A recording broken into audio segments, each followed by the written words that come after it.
Pois é, e aí eu conversando comigo mesmo, né? Não é negócio de louco não, mas a gente tem que conversar com a gente mesmo. Sim. Dizem por aí também, inclusive é verdade, com as nossas próprias células, né?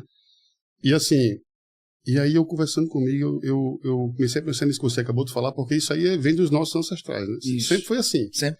Só que tá pior ainda nesses dias atuais, né?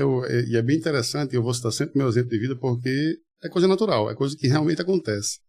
Que não aconteceram com outras pessoas, mas comigo.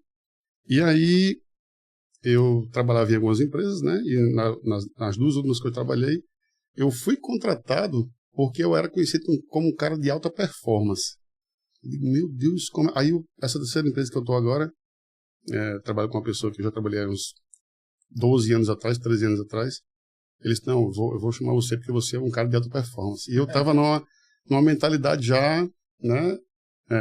Nesse pensamento que a gente vem conversando nesses últimos assuntos do podcast, de como é que eu vou continuar sendo de alta performance se eu não vou me preocupar com o futuro.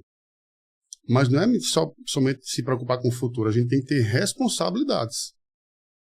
Temos que ter responsabilidades em planejar, agora não deixar o planejamento de dominar, né? Mas como é que eu vou ser de alta performance? Pessoal, outra coisa, dinheiro é bom. O dinheiro não é ruim, não.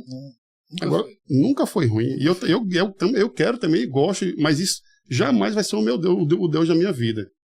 E eu disse, como é que eu vou deixar como é que eu vou ser de alta performance e estar falando e conversando o que eu estou conversando nesses podcasts, né? Para mim não ser hipócrita, né? Só que aí, quando foi nessa segunda-feira, eu pensei assim, eu digo, se eu pensar dessa forma, de sempre almejar um futuro, o que é que vai acontecer na minha vida? Automaticamente já estava acontecendo na própria segunda-feira. Eu digo, não, se eu continuar dessa forma, eu vou fazer, é o que a gente estava conversando aqui um pouquinho antes da experiência da sua semana, como é que foi também, que daqui a pouco eu vou falar como é que foi a minha, e você vai dizer como é que foi a sua, mas foi mais ou menos isso, né?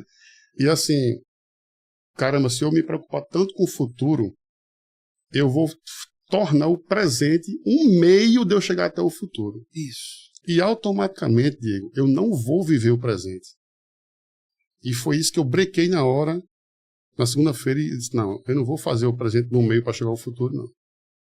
Porque como é que eu vou viver o presente? Como é que eu vou estar ali? Como é que eu vou estar feliz com o meu presente? E foi nisso que eu pensei. Você está vendo que a coisa, ela é tão simples de entender. Vou repetir de novo. Ela é tão simples de entender que ao mesmo tempo se torna tão complicada de você viver. Não é difícil de você entender isso, mas por que a gente se complica? Porque essa previsão sobre o futuro, ela cria em nós esse estado automático de fazer o quê? Eu tenho que produzir.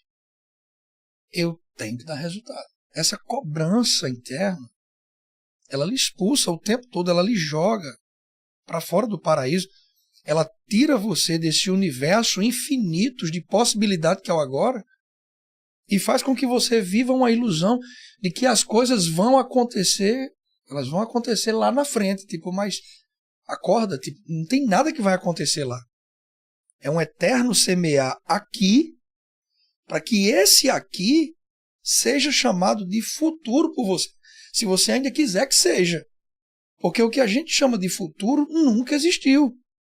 A linha está correndo no tempo do agora. E esse tempo do agora, que nunca acaba, o passado passou por ele. O futuro caminha nele. Se você eliminar da sua vida passado e futuro, esses dois tempos, acabou. Chega ao fim de alguma coisa. Agora, ao fim de quê? Porque chega o fim de alguma coisa e permanece somente uma linha reta, chamada o quê? Agora, presente. Essa linha reta que permanece, ela ganha o nome de eternidade. Essa eternidade é a casa onde você habita.